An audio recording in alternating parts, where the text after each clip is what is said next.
اما دای خود کم کم چاق چاق کرده سودکش را دای خوب نبره بود. نه شلو میری مایده بخی دیگه چی گپ زنم مشنو همه گپم نزدیم.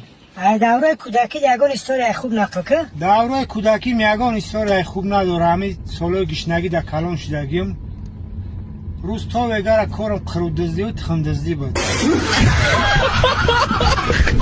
بعد سنفه 5 ساله و 6 ساله بودم همون دوره باور که همین پیدا کردن نون هم قیم بود، نون کم بود و خیلی نبود نون.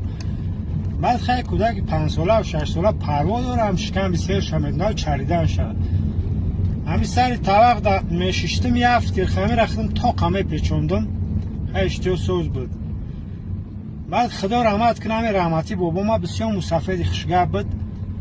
همین طرف میگه نگاه میکرد میگفت که والای بخدای کودکای بجلکی پشت و تای قرتق ششکم بایی.